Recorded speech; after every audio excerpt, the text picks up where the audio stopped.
More vents make containers cooler, dark color does not really matter, and a whirlybird solves the problem. These are three things I hear often, so we decided to stop speculating and start measuring. Hi, I'm Andy and I know containers, born and raised in Germany, now here in Australia to help you make better container decisions. So let's talk about our field measurement setup. We used 5 20-foot containers on the same location, same asphalt, same orientation and the same sun, and we only changed 3 things. There was color, ventilation, insulation. We recorded temperature and humidity every single minute for 8 days. And on the hottest November day in 25, the outside air in the yard was about 35.7 degrees. The first myth is this: more vents make the container significantly cooler during the day. Our measurements showed something else. The dark gray 18 vent container still reached about 49.1 degrees. The dark anthracite container with only 10 vents reached about 49.2 degrees. So no, extra vents did not prevent midday overheating. And that is the key misunderstanding. Ventilation does not stop solar radiation. Ventilation only removes heat after that heat has already entered the system. This is a huge difference, and it explains why people often overestimate vents. They do help. Ventilation affects moisture, behavior, affects air exchange, and affects cooldown after the peak. The second myth is, color is just a visual choice. No, it's not. In our measurements, the light-colored container was consistently 8 to 12 Kelvin cooler at peak than the dark ones. And it was best performing steel container on every single day, repeatedly. That matters a lot because it means color is not a style, color is energy control. And more precisely, albedo controls how much energy gets into the system in the first place.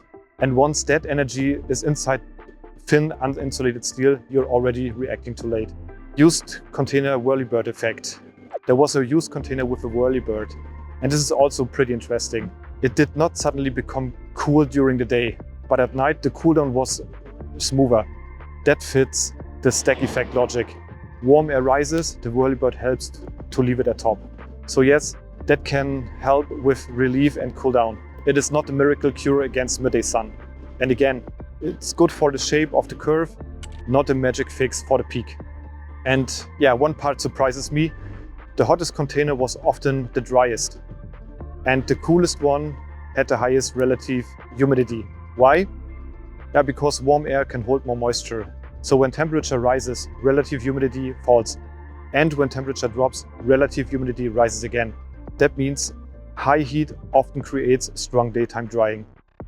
But the same system can then swing back very hard at night.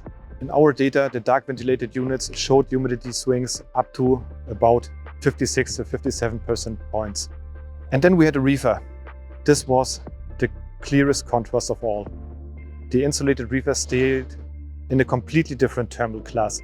Daily peaks were roughly 26.8 to 35.5 degrees with a daily temperature swing of only 3 to 12 Kelvin. Much smaller swings, much more stable humidity behavior. And that is the point. The reefer is not just slightly a better container, it is a physically different system. Insulation changes the whole thermal behavior. It changes the pace of heating, the pace of cooling, and the stability of the interior climate. So if someone asks, what is the strongest lever for stability? The answer is simple, it's insulation. So then let's have a look again to our right roof test. There were 2 dark containers, same basic conditions, but one had a white roof.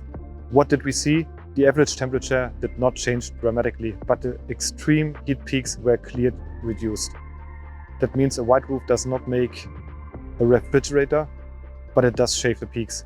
And in the practice, it can already be very valuable, especially if your problem is not the average day, but exposure to damaging extremes.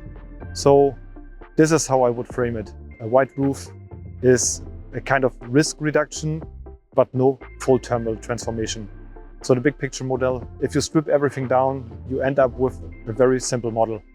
Color determines heat gain. Ventilation influences heat release and humidity behavior. Insulation determines stability. Once you understand that, you understand containers much better. Because most confusion comes from mixing up. And no, this is not just an Australia issue. The same mechanisms apply everywhere. Maybe the absolute peaks are different, but the physical logic is the same. So the real problem is the combination of warm day, humid air, and then a cool night. This is where dew point and surface temperature become relevant. Even if the numbers shift, the mechanism stays exactly the same. So what does that mean in practice? If you want a cooler steel container, go light. If you want the dark look, at least make the roof light. If moisture is your main issue, ventilation can help, but it can also make the system more volatile. And if you want real stability, insulation wins. So we did not argue, we measured. A lot of container myths exist because people consistently mix up temperature, humidity, dew point, and energy flow. Containers are not caves, they are thermodynamic systems. If this helped you, leave a like and subscribe. If you're planning a container project, start with the quiz on shipping-containers.com.au. Define your use case and pathway first, then choose a container. Thanks for watching. I'll see you in the next one.